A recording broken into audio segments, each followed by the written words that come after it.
personnel, ça ne nous honore pas. Nous reconnaissons que Matata, c'est un travailleur. Il arrive au bureau à 6h30. Il passe chez moi tous les jours avant 6h. Matata Mponyo. Ça, je le reconnais. Je sais que Matata, c'est un bosseur. Je sais qu'il est honnête dans la gestion. Mais ce que je constate, est qu'il n'est pas capable de faire peur aux intouchables, qui touchent la grosse part de notre monnaie. Il n'est pas capable de mobiliser les recettes. Mais avec toute la bonne volonté, vous savez que la plus belle fille du monde ne peut donner que ce qu'elle a. Tous les premiers ministres, quand ils sont au pouvoir, ils mobilisent un certain groupe de journalistes et médias qui ne parlent que les biens d'eux. Et quand ils quittent, le même collègue tourne kazakh. Nous avons vécu le cas de Mouzoutou, qui avait une bonne frange de médias. Je ne sais pas si ça faut être aussi du nombre. Non, qui à tout moment, faisait des poèmes, des éloges, etc. La gestion des Mouzoutou. Il suffit seulement qu'il sorte un mot, on dira, mais ça, c'est la parole d'évangile, ça vient du ciel. Mais après son départ, on a vu des cafards dans les tiroirs. Donc ne soyons pas aussi imprudents. Bon, évoluez dans votre raisonnement. Tout à fait. Honnêtement, je crois qu'il ne faudra plus qu'on parle de Matata, parce que vous êtes tellement liés à lui, vous et Arnold, au point que vous risqueriez de confondre objectivité, flatterie et camaraderie, amitié. Même moi à votre place, je ne jouerai pas ce rôle que je joue maintenant. Développez votre idée. Alors quand nous disons qu'il n'a pas mobilisé les recettes, mais c'est clair, tout le monde en parle, ils même reconnaissent ça. Et quand nous disons qu'il n'est pas capable d'arrêter les intouchables qui gardent l'argent du pays, parce qu'ils n'arrivent pas à passer de 4 milliards à 7 milliards. Ça, ce sont des faits qui sont vrais. Ce n'est pas manquer d'objectivité, c'est des choses qui sont vraies. Nous pensons que Matata, quand bien même chose qu'il est, je crois que sa place n'est pas là, cet tablier ne lui convient pas dans la situation actuelle de la RDC. Moi, ici, je ne suis pas venu aborder la question de savoir Matata ou pas, parce que c'est l'apanage du président de la République. Je peux aussi dire que Matata soit maintenu, Kabila se réveille demain, il le démet, il nomme quelqu'un d'autre. Moi, je parle ici du bilan de Matata et de ses perspectives pour l'année 2014. Ça, je me limite là et j'ai démontré, tout en disant qu'il y a deux failles que Matata lui-même a reconnues, mais qu'il y a aussi des avancées. De la même manière que nous parlons de ce qui n'a pas marché, par exemple, de cette ménagère qui ne se reconnaît pas du tout dans la stabilité du cadre macroéconomique, dans l'inflation, mais il faudra aussi de la même manière que l'on se met dans la peau de cette dame, que l'on se mette aussi dans la peau de ce pauvre élève de Kabekawanga chez moi qui n'avait pas d'école, mais qui a aujourd'hui la possibilité d'étudier. Il y en a 135 de livres. Dans des conditions acceptables. Sans encourager les enseignants. C'est de ça que nous parlons. Dans les bisons, il faut gratter, comme a dit. Il faut gratter. Je suis en train de parler de faits devant lesquels on s'incline, étant donné que c'est dont Daniel Safou parle renvoie à l'investigation, au contrôle et au contre-contrôle. Je ne peux pas me permettre, en bon scientifique, de venir dire, si l'on gratte, on trouve ça. Alors que jusque-là, jusqu'à preuve du contraire, il n'y a pas de vérification. Je voudrais ici que l'on se cantonne sur ce que le souverain primaire voit. Est-ce que là où il y avait une seule école délabrée, y en a-t-il 2 ou 3 aujourd'hui, prouvé ou probable? Nous nous mettons d'accord et nous passons. Là, nous sommes militants. Il n'y a pas de militantisme, mon cher ami. Il n'y a pas de militantisme. Il y a plutôt d'objectivité. Je reviens sur le mot. C'est bien d'avoir mis l'école avec quel contenu. Je dis ceci. Je dis ceci. Avec quel système éducatif. Je dis ceci. Je me rends compte que vous me comprenez, mais vous forcez pour ne pas me comprendre. Je dis que de la même manière que vous vous êtes mis dans la peau de la ménagère, mettez-vous dans la peau de cet élève qui n'avait pas de banc, qui étudiait sur une boîte vide. Celui qui l'enseigne et il y a une discrimination salariale. Celui-là aussi vous dira que désormais, au lieu d'avoir des arriérés de salaire, il est maintenant payé régulièrement. Mieux vaut commencer par... Mieux vaut commencer... Je vous dis, il y a le relais. Si tu n'es pas informé, il y a le relais de la Caritas qui, avec l'aide de l'Église catholique, est installé sur toute l'étendue de la République. Ça, c'est un secret de polichinelle. Heureusement que vous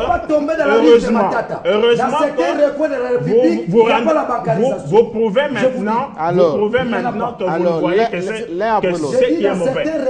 Il n'y a pas la bancarisation. Là, vous tombez dans la liste de Matata. C'est dangereux. C'est ça que je dis. Vous êtes un journaliste intelligent, sois prudent, sors de la ruse de Matata. Il n'y a pas de ruse ici. Je dis tout simplement que vous prouvez maintenant que vous ne savez voir que ce qui est mauvais. Or, une analyse objective pèse le pour et le contre. C'est ce que moi je fais. Je démontrais le pour et le contre. Et là, c'est aux téléspectateurs de juger et de comprendre qui vient avec le militantisme et qui ne vient pas avec.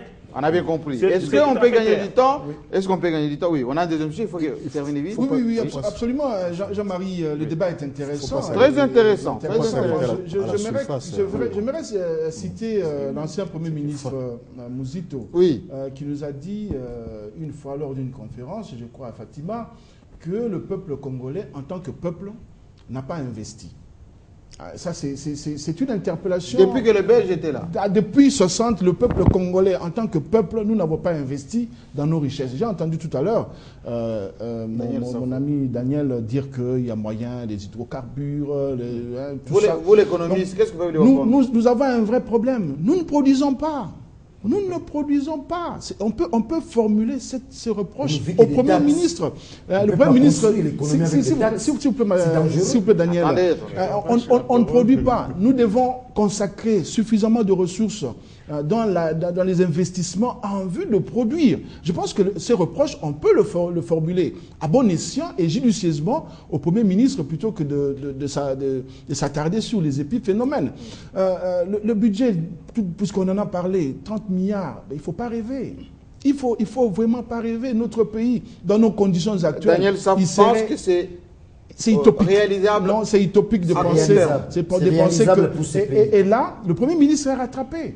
Il avait promis lors de son investiture qu'il va mobiliser régulièrement des fonds pour qu'on atteigne 48 milliards à la fin de l'exercice. Il n'a pas réussi. C'est sur ce terrain-là qu'il faut aller le rencontrer lorsqu'on débat sur son bilan de 2013. Donc c'est pour dire que le Premier ministre est réprochable sur certains points. Sur certains autres, il faut aussi avoir l'honnêteté intellectuelle de reconnaître qu'il y a des avancées. La maîtrise du cadre macroéconomique.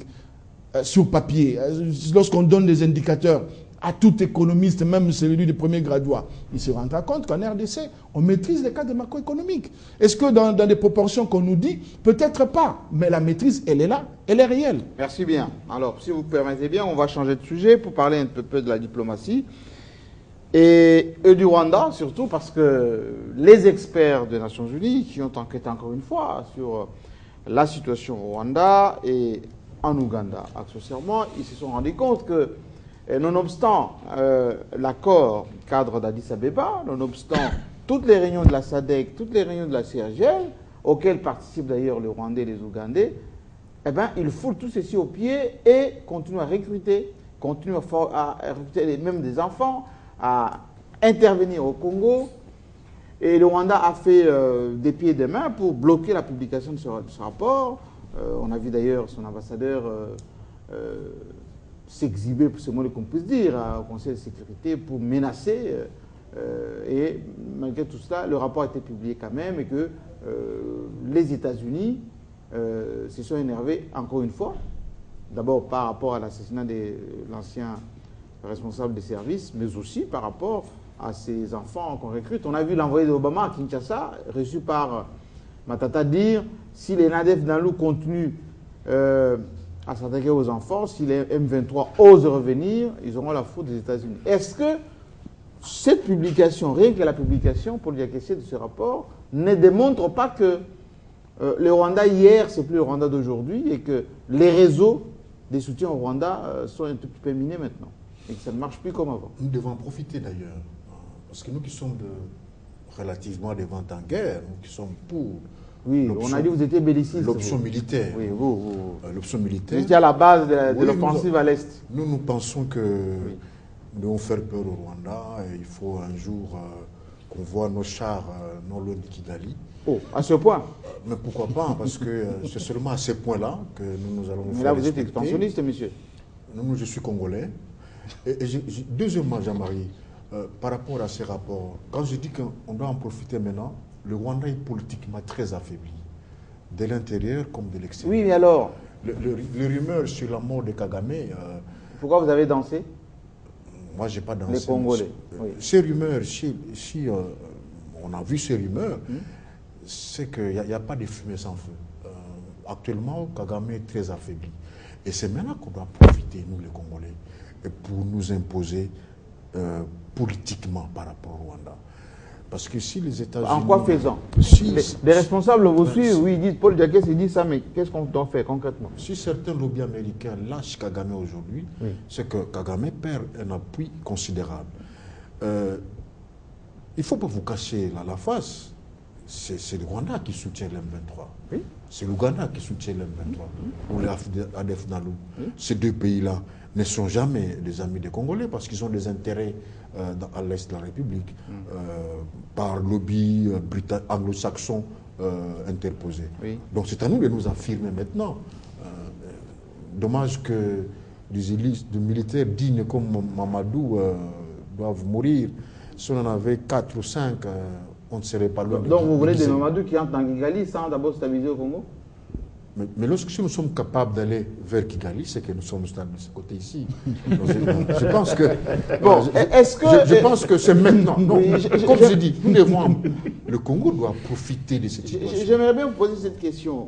Obama, au mois d'août prochain, a invité 45 chefs d'État. 47. 47, exactement. Et d'après certaines informations, il faut bien le vérifier, Kagame ne fait pas partie des invités d'événements. Kagame sera invité parce que Kagame c'est un grand ami à Bill Clinton. Or, Bill Clinton a beaucoup d'influence sur Obama. Et puis ce n'est pas le fait d'être invité à Washington qui signifie qu'on est important.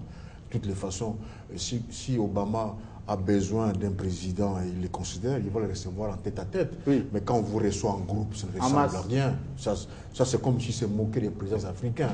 Donc, faudra pas. Donc vous n'êtes pas partisan de ces 45, c'est 47. Non, il ne faut rien attendre de bon. C'est-à-dire que pour Obama, il fait ça pour montrer qu'il s'occupe de l'Afrique. Non, je pense que... Ça fait une grande messe. Je pense qu'il veut seulement faire ce que le Japon, la Chine et l'Union européenne. La France vient de faire aussi. Des sommets sino-africains, tout ça, parce que pour donner l'impression que nous ne voulons pas lâcher l'Afrique. Mais au fond, il ne faut pas compter sur les telles rencontres. Je ne sais même pas si notre président aura le temps de parler avec Obama. Et on ne peut pas aussi se réjouir parce que Kagame ne sera pas. Qu'est-ce que ça nous apporte, nous? Nous devons profiter de l'affaiblissement du Rwanda. Pour attaquer. Non, pas cette... Non, pas attaquer quand même, on n'attaque pas. Vous faites belliciste. Non, pas attaquer, c'est-à-dire on doit consolider notre position et pour qu'il n'y ait plus d'inquiétude qui viennent du Rwanda. Pour que le Rwanda puisse oublier que plus jamais je vais armer les rebelles pour aller au Congo. Parce que quand je l'ai fait cette fois ici, les Congolais sont arrivés jusqu'à la portée de Kigali. Jean-Marc Kassamba, quand on parle de cette affaire, ça me rappelle que nous n'avons pas mis fin à la guerre à l'Est avec des discours, avec la bravoure, avec les armes. Et que quand, et quand on avançait jusqu'à Rumangabo et ailleurs, je me rappelle que Mushikiwabo, ministre rwandais des Affaires étrangères, a s'est justifié sur l'une des chaînes internationales le fait qu'au fur et à mesure que les FARDC avançaient, on campait les armements vers la frontière entre le Rwanda et la RDC. Et le justificatif, c'était que nous sommes en train de nous prémunir des dispositions pour sécuriser la population. Et maintenant que la République démocratique du Congo apprend que, et d'ailleurs de sources sûres et crédibles, que le Rwanda est en train de recruter avec le soutien de l'Ouganda, qu'est-ce que nous on fait? Qu'est-ce que nous on fait? Nous devons aussi nous prémunir avec beaucoup d'armements à nos frontières. Je rappelle ici que on a raconté que si Mamadou s'est fait chercher de peau sur la tête pour paix à son âme, c'est parce qu'il aurait doigté une colline qui était quelque part pour dire que les rebelles sont cachés derrière cette colline, et de l'autre côté on a pensé qu'il a dit nous allons aller au Rwanda. Joseph Kabila a dit maintenant tout en